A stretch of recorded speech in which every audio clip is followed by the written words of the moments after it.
Hello and good morning, everybody. My name is Robin, and well, as you can see, my husband is gone. He's currently deployed, and it's been a bit since he left. If you are new to this channel, you know that my husband is an active duty Marine, and we are currently stationed in the middle of the Mojave Desert in a base known as McCaxey, Marine Corps Air Ground Combat Center, 29 Palms. And there's a lot of noise going on right now. I have a French Bulldog and an English Bulldog, and they really don't leave my side. They are right here in the midst of everything I do. Like snoring, farting, grunting, barking back when they don't like what mommy is doing, like sitting at the computer and writing. Yep. Bulldogs have personalities like stubborn tenacity, and that's exactly what my bulldogs are.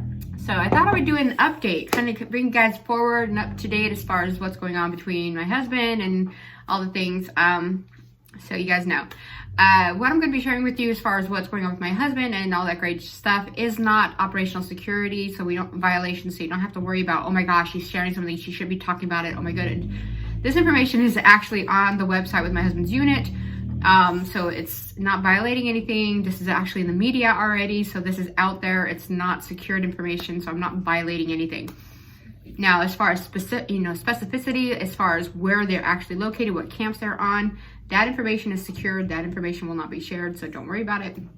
I will never, ever, ever put my husband and his Marines at risk by violating any information. I'm not that kind of person. I want my husband home. I want my husband and his Marines home. Safely, without a tree, please. I've already dealt with that. I don't want to deal with it again. I want them all safe. So without further ado, my husband has been gone a while, and I thought I'd bring you guys forward and kind of tell you a little bit where we're at. It's kind of hard. It seems like every time I start talking, my dogs are getting louder with their snoring. Oh my goodness. I've tried to do this video like 6 different times, but when I for some reason transfer this information over to my computer, it's separating the audio, and it's not there, and I'm having such a hard time. So I'm hoping this works. So anyways, yeah. So he's been gone a while, and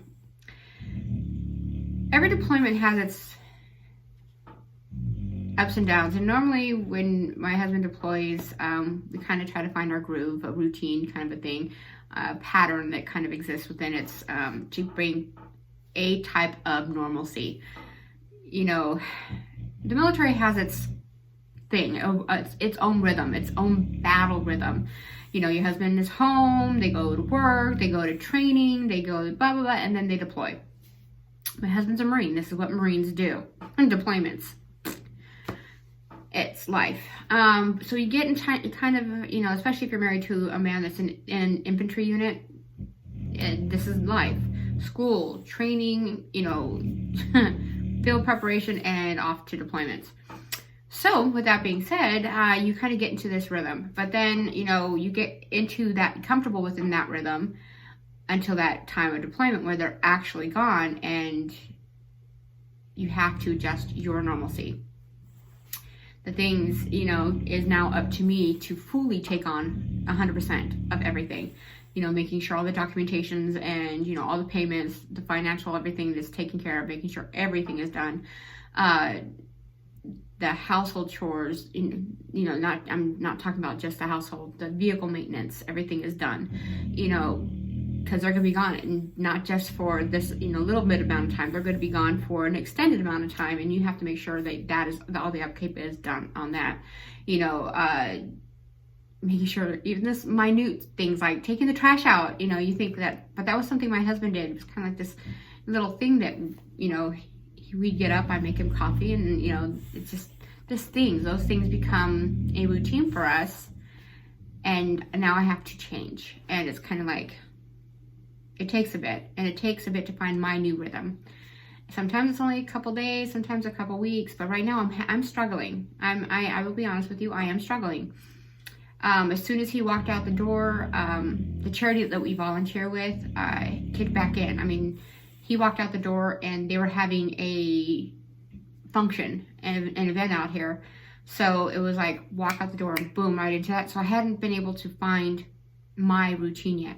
And it went back trying to fill in the space, and then I got sick, and you know, injury and illness and stuff like that, and then, you know, taking care of my dogs, and, you know, Timon got sick, and it's been this run around stuff to where I haven't been able to calm down and take time out. Wait a minute, I need to figure out me right now, and I haven't had that yet. You'd think I'd be able to do that, but well, Robin, he's been deployed so many times, this should be like second nature to you. Not really. You have a understanding of stuff. But with each deployment, with each separation, you go through changes yourself. Not just them being gone, you go through personal changes in yourself. You go through different types of journeys. Like if you have children, you go through that struggle of getting them prepared as well as yourself, and then that balance of trying to figure those things out. Well, my children are grown now, so it's being the empty nester and finding where my walk is now, and that's where my struggle is. My house is empty except for these fur bags, these loud, you know, fur babies of mine. But it's finding that balance of where I fit now. What is my journey in this? I haven't found. I'm waiting. I write in my journal and trying to figure out what I'm supposed to do now. It's kind of, it's I don't know how to explain it. Maybe you've gone through that struggle too, where you hit that place and you're not sure what to do next. Well, that's where I'm at right now. Well, shortly after my husband left, he went out there, his unit got deployed to Iraq, and they got things, you know, started doing what they're supposed to do. Then I got an email from my husband that, hey, pray for us. A group of us are moving. And to me, that meant that him and a few of his Marines were being sent to another camp within the country. And of course, I pray for him and his guys all the time. Then it was radio silence, you know, communication silence. It was dead, nothing. That happens all the time, whether they're moving, a big thing going on, whatever. There's, you know, no communication for a few days. And no news is good news as long as somebody's not pounding on the door, we're good. Then I got an email several days later saying, hey, we arrived safely at our location. Just want to let you know, several of us have some kind of funky cold. We're coughing. It's just really bad. Doc gave us some pills, but just want to let you know, I'm sounding grumpy. By the way, we're in Syria now. You heard me right. I'm like, what? Wait a minute. This was not on the destination scale of anywhere on your deployment. This is no. No, I did not give you permission to go to Syria. No. Yeah, like Headquarters Marine Corps or the SecDef. Before we move, let's call Robin and let's ask her permission. Hi, Robin. We have this thing going on, and we wanted to take your husband and a few of his guys, move them over here because we really need them over here right now. Is that okay? Because we have this whole plan, but we just want to make sure we clear it with you first. Yeah, right. Nowhere in any of this did anybody ask my permission for any of it. Nowhere in any of the career moves that we've ever done have they ever asked me permission. It's always been needs of the Marine Corps. So I was like, okay. So typing out this long, like, what? In the big letters, like, are you okay and are you safe? That's all. And so we didn't ask any major particulars, like anything, massive. Just, are you okay? Are you safe? This cold. Is it chest? Is it wet, dry? What, kind of going through, like, what kind of a cold is it? Are we looking at an infection? Just kind of, being the mama bear, because my husband is now in a, been moving and he's in a zone that I wasn't prepared for. So I was kind of worried. But and to add another, tickler to this whole thing was the fact that there is now no address or active communication way. He has his government email that I can send him emails to. There is no address for me to send care packages or no kidding mail to him, and this is kind of sucks. Really sucks. So I wasn't happy with that at all whatsoever, because part of my routine during these deployments is I go shopping, I create these care packages where like the coffee box or the movie box, where I put like movie box, I put like pictures of movie reels, and you know, I put inside of it DVDs and, you know, a popcorn and candy and stuff like that. And you know, I create this box that's filled for him and his guys to have a movie night when there's calm within the storm. They can chill out and hutch down and watch a movie. Yes, my husband has a portable projection unit, so I bought that for him several deployments back, like three deployments back. Anyways, we found it works perfectly. The guys love it. So we have movie night. Can't send movies. I'm hoping the movies that we've downloaded are sustainable for now, but I mean, we don't know how long he's going to be there. The things that I do to help me get through the deployment and help this seem to fly by, I can't do. And also to send my husband things of reminders of home and that we're here waiting for him and we love him, and just the things, that little gifts and bits and pieces of home, I can't do that, and that kind of rubs me raw. How is he feeling? He's missing home. He's dealing with the drudgery of an environment that is foreign. No kidding, foreign. And he's having to deal with that atmosphere of stress and stuff. And how can I decompress him from here to there? I send them love. I send him letters. I send him cards. I send him care packages. This is what I can do, and now I can't do it. And that is a for me. And again, I don't know. We don't know how long he's going to be there. We don't know if it's going to be for the remainder of the deployment. We don't know. And that's a kind of a toss-up right now. We have no information how long they're going to be right now. There is a mission that they have to accomplish, and until that's done, that's where they're going to be.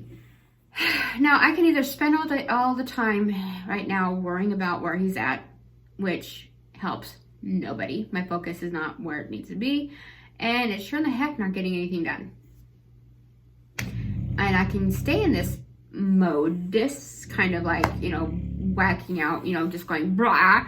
And by the time my husband does get home, he's going to have a completely frazzled, bald hair, you know, hair missing and bald spots all over the place, you know, overly anxious wife when he gets home, which does not help anything or anyone. Or I can just continue to pray and hope that whatever mission they're working on is done and he gets back to the original base where he's from, so we can have active communication, because we don't have active communication. We have access to government email, and every once in a while I can get a phone call from him. And if there's something going on that he actually has a signal that is strong, I can get sometimes a very crappy FaceTime call. And we joke about it because it reminds us when we first started dating. We started dating in 2004, and I remember him having to wait in line and to go into the computer lab and to be able to access a computer that had a webcam. And we have so far advanced past that, but it's funny how we went from this to this, and now we're back to this. I was like, should I send you calling cards? Yeah, we were joking about that, but just knowing that he is at least able to send emails. I can send him an email daily that tells him I love him and I miss him, and we are praying for him. So that's something that I can do, but it's very hard when I have family asking, have you heard from him? Is there any news? And all I can say is I haven't. You know, no news is good news. We're good. If I get any updates, I'll let you guys know. But like 4 or 5 days will pass. I still haven't heard anything, and the family over here is, you know, all wigged out. I'm like, we're good. You know, I'll let you know as soon as I do. But there's nothing I can do, and it's kind of that balance. But I do know that me and my husband have plans, and I'm working on the plans that I can, doing the best I can, paying off debts. Looking online, getting updated information on the rig that we would like to purchase when he gets home, talking with our representatives, making sure, you know, that we can get our registration and stuff taken care of, and all that good stuff. Just trying to put things forward and getting things done in a timely manner, so when my husband comes home and time progresses forward, we can, I can take care of the things that I can and am able to do. So I'm doing something productive instead of focusing and worrying about things that I have no control over. And I do miss him. I miss him very much. It's hard when you don't have, you know, your companion, your partner in crime, that goofball that I'm married to, making puns and movie jokes and, you know, just being my best friend. He's not here right now. And he is in a place that is in harm's way, and I can't do anything to protect him. So all I can pray is that time moves fast and forward and progresses and moves on, and we get this done. And by the time I blink, the time that this deployment is scheduled will be, you know, coming to an end, and I'll be thinking of what to do for his homecoming, and then we'll be celebrating his arrival home, and the Marine, you know, his unit will be home, and then we'll be shopping for an RV and getting that ready and parking that and moving our stuff into it, and then moving out of here. And we'll be, hopefully, this will be his last deployment. We have a few years left in the Marine Corps and starting our journey. But you know, just there's so much to look forward to, and that's our hope, is going from here to there and finishing this up. And we're hoping that they'll tell us when he gets back from this deployment, hey, you know, you've completed number 11, job well done. You know what, we're going to take that knowledge that you have in your head, and we're going to put you in a school and utilize that, and, you know, so you can train other Marines with the information that you have readily had, you know, been using all these years, so they are more prepared for what they have to do in the field and, you know, on deployments. And we're going to utilize that, so you're going to a non-deployable unit for the rest of your time in the Marine Corps. And congratulations, Master Guns. And that's what I'm hoping. Does that actually happen? I don't know. I'm just hoping this is his last deployment. I really hope. I pray. But I'm going to go ahead and jump off of this. I'm going to thank you guys for chilling out with me as we, as I just kind of word vomited everything out of my system right now. There's a lot of stuff going on, a lot of things to deal with, but just pray for our troops, pray for our everyone over there overseas right now, period. I'm proud of each and every one of them. As we prepare to go in the holiday season, it's a difficult time. But nonetheless, I am very proud and I'm thankful I get to have this experience and I get to grow from this journey. And so thank you all for being here and a part of this. And I hope you guys have an amazing time this weekend. And yeah. Thank you. You guys take care of each other, love one another, and make amazing memories. And I'll see you guys here soon. God bless.